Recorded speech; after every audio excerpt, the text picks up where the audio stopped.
Hello viewers, সবাই কেমন আছেন? আশা করি সবাই ভালো আছেন। আজকে আমরা দেখব গ্রাফিক রিভারের ডিজাইনের কিছু রিকোয়ারমেন্ট, যে ডিজাইনগুলা করবেন আপনারা। তো এই ডিজাইনগুলো কিন্তু অ্যাপ্রুভের জন্য কিছু রিকোয়ারমেন্ট ফলো করতে হয়। তো এই ডিজাইনের রিকোয়ারমেন্টগুলো আজকে দেখব। তাহলে দেখে নেওয়া যাক।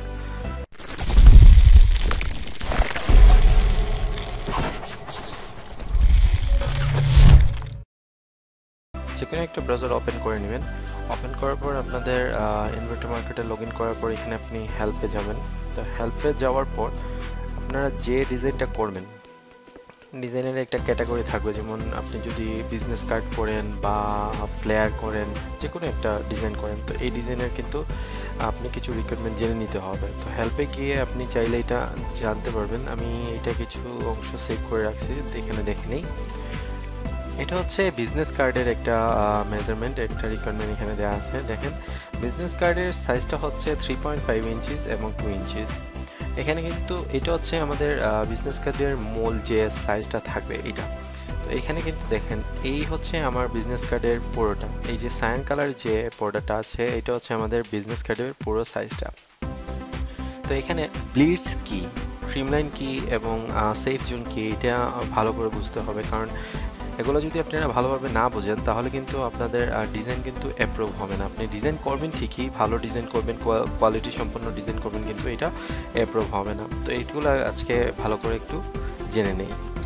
দেখেন এখানে এই যে গ্রিন যে এরিয়াটা দেওয়া আছে, এটা হচ্ছে আমাদের সেফ জোন। আমাদের যত ধরনের টেক্সট বা লোগো বা যে কোনো ধরনের ডিজাইনের যত ধরনের টেক্সট বা লোগো থাকবে, সবগুলো কিন্তু এই সেফ জোনের ভিতরে আমাকে লিখতে হবে। যদি আমি সেফ জোন থেকে একটু বাইরে দিয়ে দিই তাহলে কিন্তু এই আমাদের ডিজাইনটা অ্যাপ্রুভ হবে না। আর এরপরে যে এরিয়াটা দেওয়া আছে, এই এরিয়াটা হচ্ছে আমাদের ট্রিম লাইন। এটা হচ্ছে আমাদের মূল কার্ডের সাইজ। মনে রাখবেন যে আমাদের যখনই আমরা কার্ড করি, একটা পেজে অনেক কাট করা হয়, তখন যখন আমরা এখান থেকে কাটিং মেশিন দিয়ে যখন আমরা এগুলা কেটে দিই, এই যে ট্রিম লাইন বরাবর যখন কেটে দিব, তখন একটু যদি এদিক সরে যায় তাহলে কিন্তু এই সাদা অংশটা চলে আসবে। তো সেজন্য এইখানে এই কার্ডের একটা ব্লিড লাইন দিতে হয়। তো এই হচ্ছে ব্লিডস এরিয়া। তার মানে হচ্ছে আপনি ডিজাইন এতটুকু পর্যন্ত করবেন, যদি কেউ একটু বেশি কেটে নেয় তারপরে আপনার ডিজাইন যাতে সমান থাকে, সেজন্য ব্লিডস এরিয়াটা দিতে হবে। তো এই হচ্ছে আমাদের বিজনেস কার্ডের একটা রিকোয়ারমেন্ট। তো এগুলো একটু আমরা ফটোশপ দিয়ে এটা আগে ক্লিয়ার করে নেই, ভালোভাবে জেনে নিই যে আমরা ব্লিডস এরিয়া কীভাবে করতে পারি এবং ট্রিম লাইন কীভাবে করতে পারি, সেফ জোন কীভাবে করতে পারি, এই জিনিসটা আজকে জেনে নিই। তো আমরা ফটোশপ ওপেন করে নিই। এখানে ফটোশপের একটা পিএসডি ফাইল আছে। হ্যাঁ, তো এখান থেকে আমরা নতুন একটা ফাইল নিয়ে নিই, নতুন একটা ক্যানভাস নিয়ে নিই। এই হচ্ছে আমাদের মূল সাইজ 3.5। তো আমরা মূল সাইজ থেকে একটু কম নিব, 3.25 এখানে আমরা নিয়ে নিব। 3.25 এবং 1.75। আমাদের রেজলিউশন অবশ্যই 300 থাকতে হবে। আর এখানে মনে রাখবেন, যেহেতু এটা বিজনেস কার্ড, সেজন্য আপনাকে অবশ্যই সিএমওয়াই কে মোডটা নিতে হবে, কারণ এটা প্রিন্ট সেকশনে যাবে। দেখেন এখানে কিন্তু ইনভিটো মার্কেটে আমাদের এখানে প্রিন্ট সেকশনে কার্ডটা যাবে, এখান থেকে এই প্রিন্ট সেকশনে কিন্তু কার্ডটা যাবে, বিজনেস কার্ডটা। সেজন্য আমাদের এখানে অবশ্যই মোডটাকে সিএমওয়াই করে নিতে হবে। যদি আপনি আরজিবি করে দেন তাহলে কিন্তু আপনার এটা রিজেক্টেড হয়ে যাবে। আমরা নিব হচ্ছে আমাদের কার্ডের মূল সাইজ হচ্ছে 3.5, এখানে আমরা নিয়ে নিছি 3.25। আর এটা হচ্ছে আমাদের হাইটের মূল সাইজ হচ্ছে 2, এখানে আমরা নিয়ে নিছি 1.75। ওকে করে দিলাম। এই হচ্ছে আমাদের একটা কার্ডের সেফ জোনের যে কার্ডটা। এখন আমরা এখান থেকে আমরা ক্যানভাস সাইজে যাই। ক্যানভাস সাইজে গিয়ে এখানে আমরা রিলেটিভটা অন করে দেব, কারণ আমরা 0.25 এখানে 0.25 করে দিলাম। এই পেয়ে যাচ্ছি আমরা। ওকে করে দেওয়ার সাথে সাথে এখানে আমরা কালারটা চেঞ্জ করে নিলাম, যেহেতু এখানে গ্রিন কালার দেওয়া আছে, আমরা এখানে এই কালারটা নিয়ে নিই। ওকে করার সাথে সাথে কিন্তু আমরা পেয়ে গেছি আমাদের যে সেফ লাইনের পরে যেটা আছে ট্রিম যে এরিয়াটা আছে, ট্রিম এরিয়াটা পেয়ে গেছি। এখন এখান থেকে আমাদেরকে নিতে হবে আবার ক্যানভাস সাইজে গিয়ে রিলেটিভ 0.25 এখান থেকে আমরা একটা কালার চেঞ্জ করে নিই। বোঝার জন্য আমরা ডিফারেন্ট কালার নিচ্ছি। ওকে করে দিলাম। হ্যাঁ, তো এই হচ্ছে আমাদের সেফ জোন। আমি যত ধরনের টেক্সট বা লোগো থাকবে আমি সব কিন্তু এই অংশটাতেই আমাকে করতে হবে।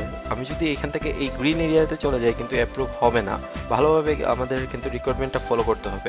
গ্রাফিক রিভার কিন্তু এগুলো কিন্তু খুব ভালোভাবে দেখে রাখে যে আপনারা কিভাবে ডিজাইন করেন, ওরা যে রিকোয়ারমেন্ট চাচ্ছে এই রিকোয়ারমেন্ট কি ফিল আপ হচ্ছে না হচ্ছে না, এগুলো কিন্তু ভালো করে গ্রাফিক রিভার চেক করে নেয়। তো সেই জন্য আপনারা ভালোভাবেই খেয়াল রাখবেন যে এই এরিয়াটা হচ্ছে আমাদের টেক্সট এবং লগোর জন্য। আমি এই এরিয়া ছাড়া বাইরে যাব না। এই এরিয়াটা হচ্ছে আমাদের কার্ডের ট্রিম লাইন। আমার কার্ড কিন্তু এতটুকুই হবে, এই অংশটা কেটে নিবে। তো এখান থেকে আমাদের ডিজাইনটা কিন্তু করতে হবে ব্লিডস এরিয়া পর্যন্ত। মানে আমি এতটুকু যদি এখন একটা কালার করে নিলাম, মনে করেন এখানে আমরা একটা কালার করে নিলাম, করে নেওয়ার পর যদি এখানে কেউ মানে এই অংশটা যদি কেটে নেয় তারপরেও কিন্তু আমাদের ডিজাইনটা সমান থাকবে। সেজন্য আমাদের ডিজাইনটা করতে হবে পুরো এরিয়া জুড়ে। আর এতটুকু হচ্ছে আমাদের ট্রিম এরিয়া, আর এইটা হচ্ছে আমাদের সেফ জোন। এই সাদা অংশটা হচ্ছে আমাদের সেফ জোন।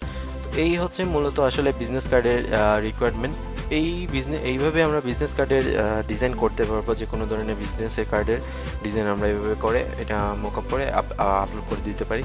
এরপরে আপলোডের অনেক আরও কিছু রিকোয়ারমেন্ট আছে, ওগুলো আমি আপনাদেরকে আস্তে আস্তে দেখিয়ে দিব। তো এটা হচ্ছে বিজনেস কার্ডের। তো আমরা আর একটু দেখে নিই যে এখানে, হ্যাঁ এই হচ্ছে আমাদের বিজনেস কার্ডটা দেখে নিলাম। নিচে দেখেন এখানে ফ্লেয়ার, যদি আপনারা কোনো ধরনের ফ্লেয়ার ডিজাইন করেন, এখানে ফ্লেয়ার হচ্ছে A4 সাইজের এখানে দেওয়া আছে দেখেন 8.5 ইঞ্চিস, এদিকে দেওয়া আছে 11 ইঞ্চিস, কিন্তু আপনাদের এটা হবে কি 8.75, এখানে কিন্তু আরও 25 করে দিতে হবে। তো এখানেও কিন্তু এই দেখেন 11.25, তার মানে এরিয়াটা রাখতেই হবে। এই এরিয়াটা আপনি অবশ্যই রাখবেন। তো এখানে দেখেন এটাতে দিয়ে দিচ্ছে সাইজ। এরপরটাতে যাই আমরা, নেক্সট আরেকটাতে দেখি। হ্যাঁ এখানে দেখেন যদি আপনি ইউএস বা কানাডার জন্য যদি কাট করেন তাহলে এই ডাইমেনশনে আপনাকে অবশ্যই করতে হবে, ব্লিড এটা দিতে হবে। যদি আপনি এই দেশগুলোর জন্য করেন তাহলে এই সাইজ দিতে হবে, ব্লিডের জন্য এটা দিতে হবে। জাপানের জন্য যদি করেন তাহলে এটা দিতে হবে, আর এইদিকে ব্লিডস দিতে হবে। এই যে দেশের জন্য যদি আপনি ডিজাইন করে থাকেন তাহলে এটা হচ্ছে আপনার কার্ডের যে মেইন সাইজ, এটা হচ্ছে আপনার ব্লিড সাইজ। এটা শুধু বিজনেস কার্ডের জন্য। তো এখানে আমরা পরেরটা দেখে নিই। এটা হচ্ছে সিডি বা কাভার যেগুলো থাকবে, ডিভিডি কাভারের জন্য এই সাইজগুলো আপনি নিতে হবে। মনে রাখবেন প্রত্যেকটাতেই কিন্তু ব্লিডটা দেয়া আছে, শুধু আপনি পয়েন্টগুলো একটু ভালোভাবে দেখে নিতে হবে যে আপনি কোন ডিজাইনের জন্য কি লাগবে ডাইমেনশন এবং আর ব্লিডসটা কত থাকবে। এখন যদি আপনারা নেক্সটে যান, এখানে আমরা বাউচারে দেখে নিই। এই যে দেখেন লেটার সাইজের যদি করি তাহলে এটা হচ্ছে আমাদের লেটার সাইজের যে পেজ, যে সাইজটা নিব, যে ডকুমেন্ট যে ক্যানভাসটা নিব এই ক্যানভাসটা, আর এটা হচ্ছে ব্লিডস। তো ব্লিডসগুলো ভালোভাবেই ফলো করতে হবে। আমি বারবার কিন্তু বলতেছি যে ব্লিডস কিন্তু যদি আপনি ইউজ না করেন তাহলে কিন্তু আপনার ডিজাইন অ্যাপ্রুভ হবে না। তো এই হচ্ছে A4 এর জন্য এখানে কিছু দেয়া আছে, A4 সাইজের দেয়া আছে, তো এখান থেকেও নিতে পারেন। প্রতিটাতেই আপনি ব্লিডস পাবেন। এই যে একটা একটা ডিজাইনের সিম্পল দিচ্ছে দেখেন, এখানেও দিয়ে দিচ্ছে এটা হচ্ছে ব্লিড এরিয়া, এখানে এটা হচ্ছে ট্রিম, এটা হচ্ছে সেফটি মার্জিন। দেখেন সব টেক্সট কিন্তু সেফটি মার্জিন। এই যে এখানে লিখে দিচ্ছে দেখেন, এটা কিন্তু বাইরে চলে গেলে এটা কিন্তু আর ডিজাইন অ্যাপ্রুভ হবে না। আপনি যত ভালোই ডিজাইন করেন না কেন আপনার ডিজাইনটা কিন্তু অ্যাপ্রুভ হবে না। তো সেই জন্য আপনি ডিজাইনের ক্ষেত্রে আপনি যখনই যে ডিজাইনটি করেন না কেন, আপনি এখানে হেল্পে গিয়ে আপনি এখানে লিখে দিবেন যে আপনার কোন ডিজাইনটা করতে চান। যেমন আপনি যদি বিজনেস কার্ড করেন তাহলে বিজনেস কার্ডের জন্য এখানে লিখে দেবেন, আর যদি আপনি বাউচার করেন বাউচারের জন্য, যদি আপনি মনে করেন ফ্লেয়ার করেন তাহলে ফ্লেয়ারের জন্য। তো এখানে আমরা লিখে দিলাম বিজনেস কার্ড।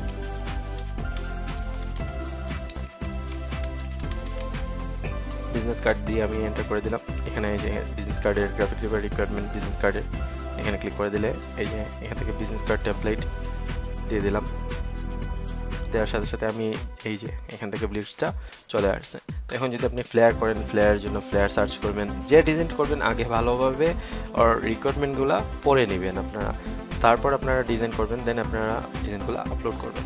তো আমরা নেক্সট ভিডিওতে দেখবো কীভাবে আপলোড করা হয় বা কীভাবে ফাইলের যে রিকোয়ারমেন্ট, আরও যে রিকোয়ারমেন্ট আছে ওই রিকোয়ারমেন্টগুলো আমরা একটু দেখে নিব।